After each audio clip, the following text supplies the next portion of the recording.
Next up is Helen Zia. Helen has a story about finding her voice and using it. Take it away, Helen. Hi, I'm so humbled to be here. And I'm going to tell the story about a girl who felt so invisible because everywhere she went with her family, herself, people stopped and stared as though they were hideous aliens from Mars. Even though that girl was born and raised in New Jersey, people were always telling her, go back where you came from. Or they seemed shocked that she could even speak English. And of course, that girl was me.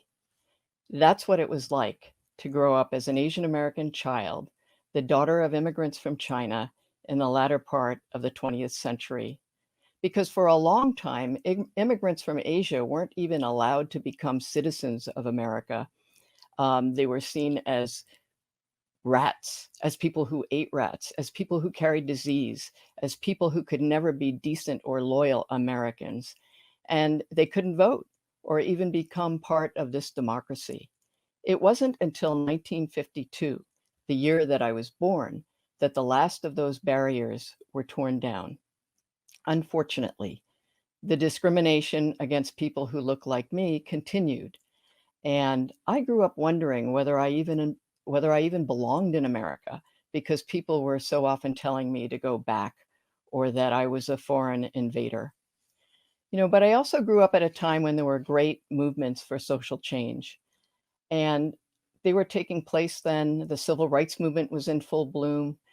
Dr. Martin Luther King, Malcolm X, Rosa Parks, they all spoke to me, even though I was a little yellow girl. I heard the calls for women's equality, for an end to war, for gay liberation, and I wanted to be part of all of them. They were cries for freedom and democracy, to make America a better place for all people. Now, my parents struggled to raise 6 kids, and I knew I would have to get a scholarship if I hoped to go to college. And boy, did I want to go to college. I wanted to be part of those movements. And so as soon as I got to college, I searched for and found other students of color who also wanted to make a difference. And I found other Asian American kids who were like me. After college, I thought about becoming a doctor because that's what the kids of immigrants think about. But my heart was set on being a community organizer, and I threw myself into feminist activism to end sexism as well as racism. I actually became part of an effort to integrate the construction trades, which were then all white, all male, and very highly paid. And I actually became a construction laborer in 1976. I was one of the first women of color to break that barrier. And one day, a fellow activist said to me, if you really want to know about making social change in America, you should go to the heartland of America. I was young. I thought that was a great idea. And I packed up and I moved to Detroit, Michigan. I thought I would be part of the great trade union movement, the labor movement of America.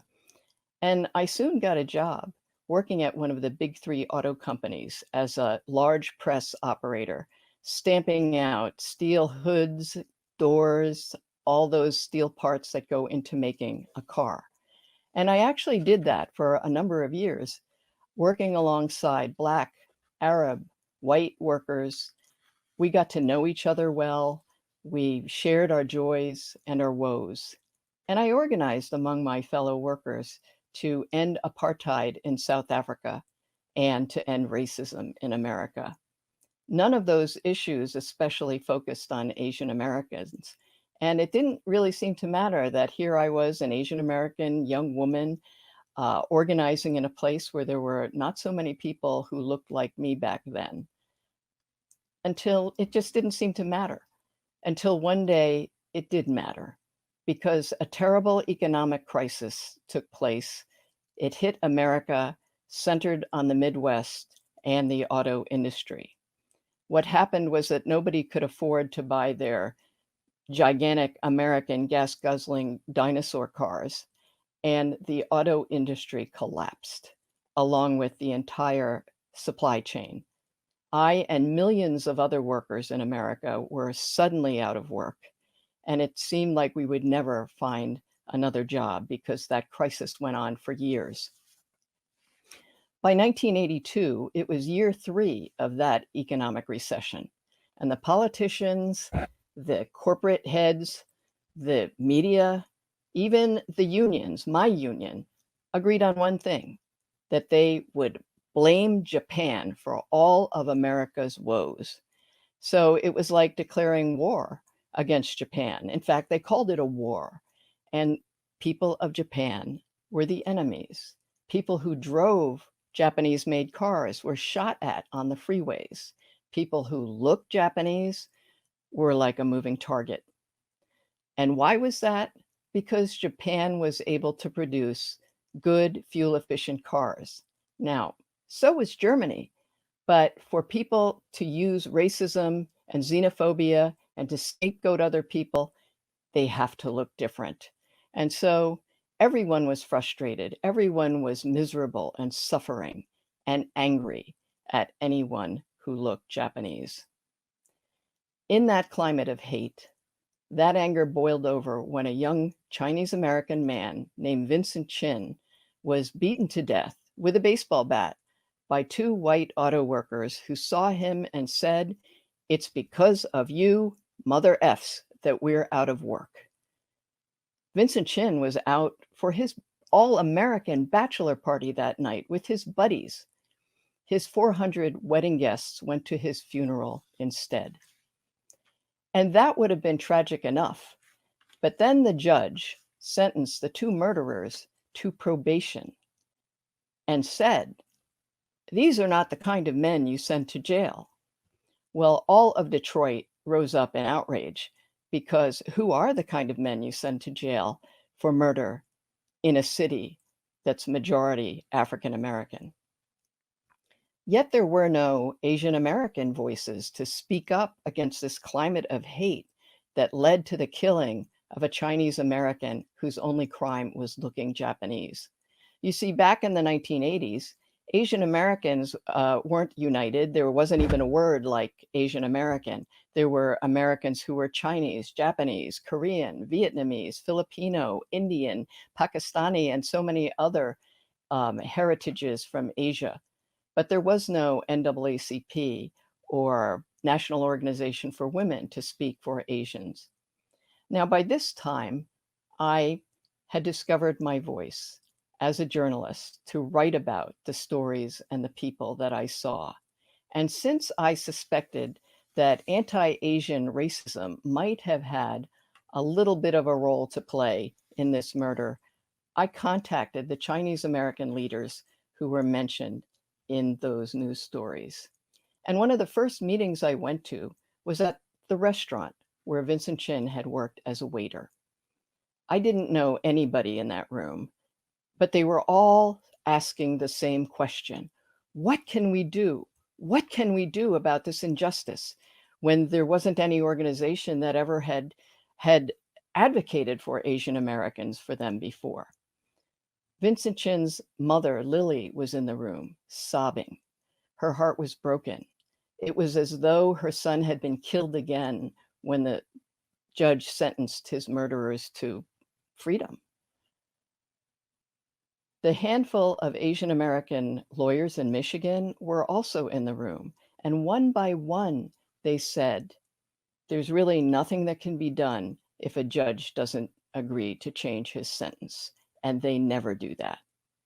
And I could feel the energy just sort of leaving the room as each one said, "There's nothing we can do. There's nothing we could do." And I wondered to myself at that moment, is this going to end here because there's nothing to be done? And I slowly felt my hand going up, raising my hand, even though I had the sinking feeling that I was about to destroy my brand new journalism career because reporters weren't supposed to even act like they had an opinion. But my hand went up and I said, "We might not be able to change the judge's sentence, but we have to let everyone know that this injustice is something Asian Americans cannot stand for. And then I put my hand down. Well, Vincent's mother, Lily Chin, stopped crying. Instead, she stood up and she said, "That's right. We must let all Americans know that this is wrong." Lily Chin was just so destroyed by grief, yet she bravely led what would become a national civil rights movement of Asian Americans, bringing together all these different groups who then joined hands with Black Americans, with Latinx people, with women, with LGBT people, with people of all faiths and all walks of life to stand together for something called justice in America. It was such an honor for me to work alongside of Lily Chin and so many people to fight for justice. And that civil rights movement was really a shining example of multiracial and multicultural unity to do something together with common ground of all people that brings about a positive change. This movement brought about a change for all Americans. For example, in Michigan, the right for a victim to speak in court at a sentencing was known as the Vincent Chin Rule. And it became part of a movement that's led to victim impact statements that women and the Me Too movement have used so powerfully against sexual assault.